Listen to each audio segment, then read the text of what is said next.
Fight Time Network. Hey, what's happening, Fight Time Network? I'm here today with Cameron Lepage, pro MMA fighter, 1-0, 100% finishing rate.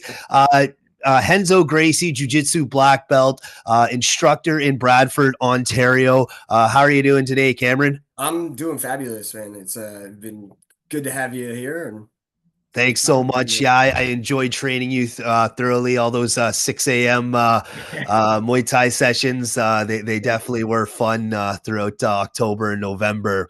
yeah, man. So with that, what inspired you ultimately to go out and get an MMA fight a little bit later in your martial arts career?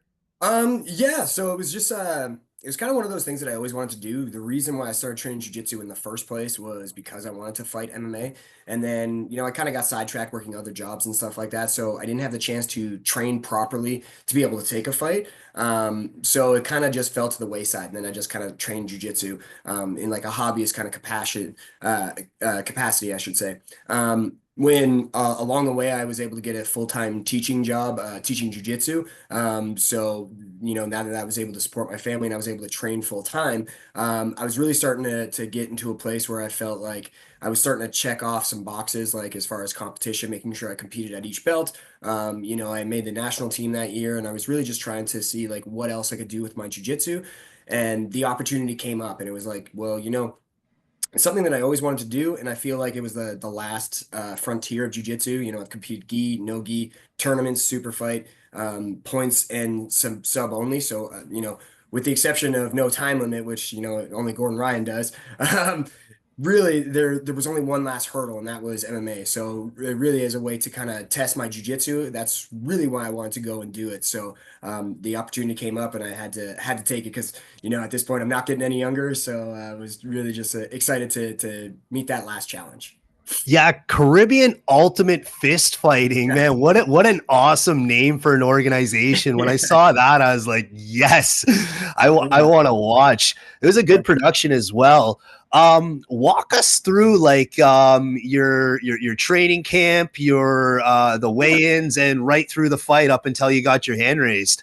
Yeah, man. So the training camp was, especially being a fighter that's older in age, more than anything, I was trying to mitigate the amount of damage I would take, trying to minimize any concussive damage or anything like that. So a lot of my training was designed specifically around situations that I wanted to have happen in the fight or worst case scenarios. So really, it was doing a lot of grappling centric sparring. I knew my opponent was a striker, so it was kind of one of those classic striker versus grappler matches. So more than anything, it was how do I get the fight to my realm? How do I be able to control the pace and the tempo and really kind of get to my positions where I know I would have an opportunity to finish. So a lot of my training was centered just around like very situational, kind of sparring. So that way I was always working in either like again a worst case scenario, like what happens when I'm on my back, because even though I'm a jiu-jitsu guy, realistically it's MMA, you got elbows. I don't want to be on my back ever. If I'm on my back, I'm messed up, and realistically I want to make sure that everything around my camp was just centered around sweeping and scrambling. I wasn't trying to play any guard or anything like that. So that was really kind of the bulk of my training. And then when it came to like my stand-up stuff, again, it was really just how do I get to my entries for my takedowns? How do I close distance?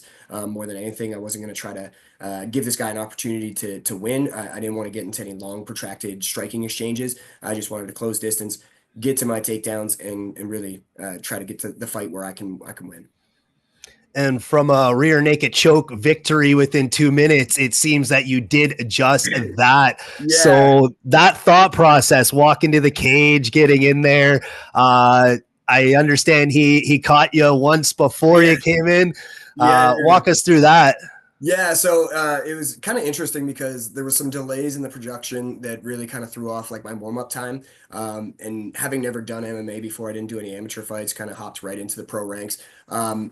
It was definitely a new experience and one that being my own coach, really, it kind of it was really stepping into untested waters, and there was a lot of things that I, in hindsight, would have done a little bit differently. But I didn't get my warm up quite when I should have, as far as timing wise. I was starting to cool down, and then they were announcing that there was like fight bonuses, so I kind of got a little overzealous.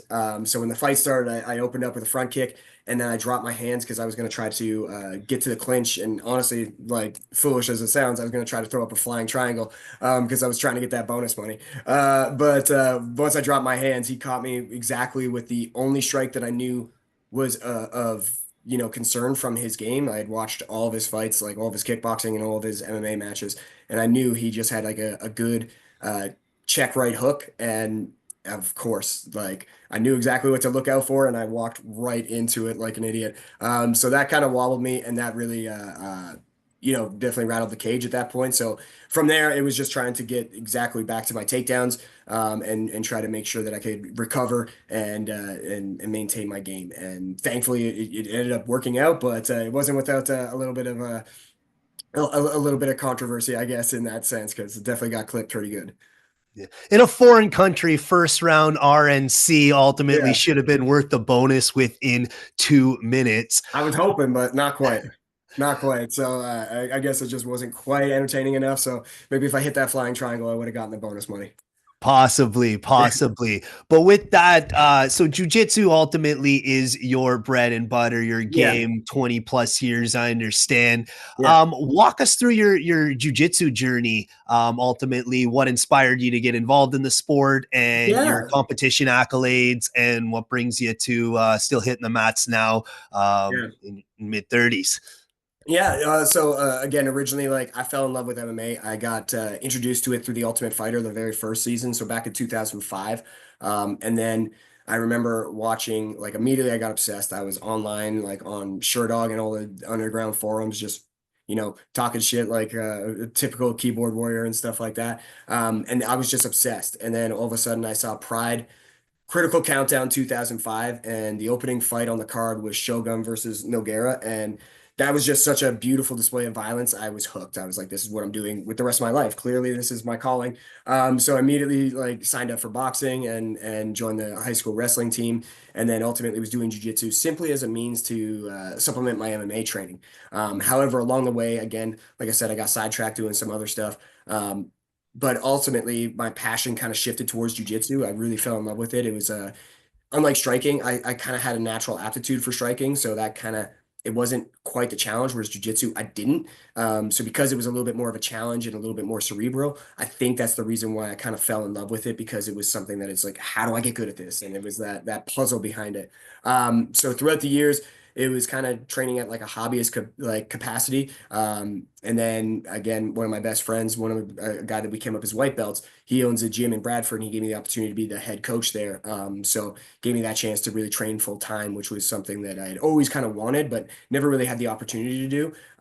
So now really my focus is trying to make up for a little bit of lost time because I wasn't able to train like full time. So trying to pick up some titles that I've been looking forward to. So last year was my second year, or rather, I guess 2024 was my second year at black belt. So it was really trying to get my footing in at that belt rank. I made the Canadian national team, and at the time it was either go to do JJIF Worlds or do this MMA fight, and I couldn't do both. So I chose the MMA fight because I figured, time is closing, whereas, jujitsu, the longevity is a little bit more. So I felt like I could probably go do that. So now looking at 2025, the goal is JJIF Worlds, making the national team again, and trying to make sure that I pick up that world title at this point.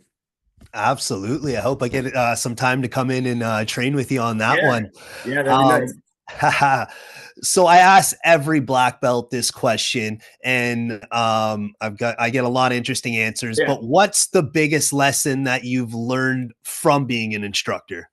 Um, Actually, from being an instructor, it's interesting because I've learned there's a lot of different rules. It's hard to say what the best one is. The one thing that I will say is once you become an instructor, it gives you the best opportunity to level up your game.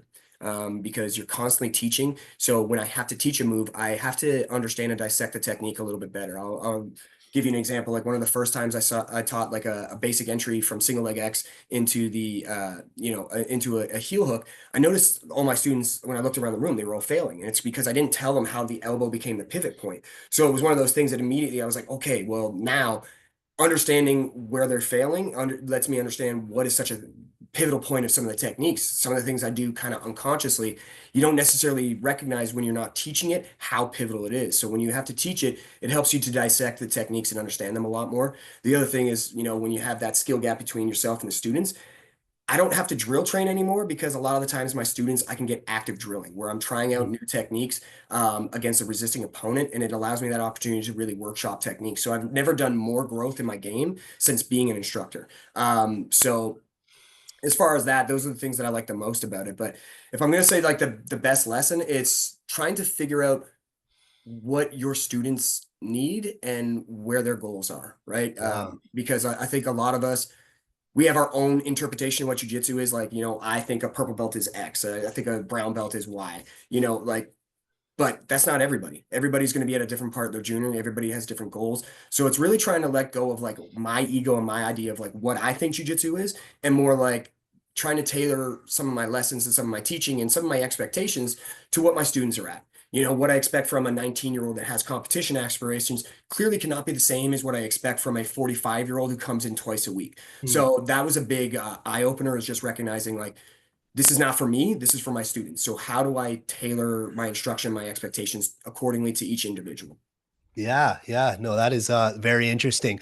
So from a that amount of experience in jujitsu and training jujitsu for that many years, and then having to fine tune your striking in order to bring it to the MMA, despite without the key takeaways, obviously getting hit in the face. What are the key different approaches that you found for when you're going to train striking as opposed to when you're going to train Brazilian jiu-jitsu?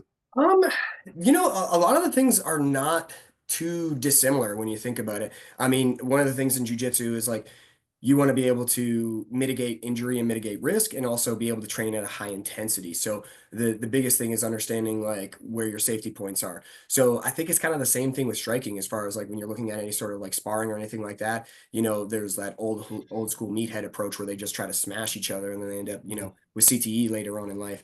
Versus if you watch, like, for example, a lot of the ties, they almost play like tag, where it's like very technical. It's about developing timing and that kind of aspect. So I think that again is the same kind of approach, like the same way that I'm looking at jujitsu and trying to, how do I fine tune this technique? How do I understand where their responses are going to be so I can, predict and try to counter them? I think that's kind of the same thing with striking. So there's a lot of overlap. The difference is, some of the takeaways of athleticism. I feel like jujitsu is a little bit more slow paced, so there's always opportunities for you to slow down the game. And at least as with somebody at my level of striking, anyway, I don't have that capability at least. But I also find like initiative from your opponent matters so much more than in jujitsu. Whereas like I can slow somebody down and really kind of mitigate their momentum. In striking, if you're not firing back, it's really hard to mitigate somebody else's momentum. So I think those are some of the big approaches. But martial arts are martial arts are martial arts. So if you're looking at the approach of, am I just trying to be a tough guy or am I trying to be a martial artist? Am I developing skill or am I really just trying to be the tough guy in the room? And for me, I think as a martial artist, you should always be looking to develop that skill set. So because of that, I think a lot of the training modalities are going to be very, or rather, ideologies are going to be very similar. It's just now it's just a different art form. Terrific, terrific.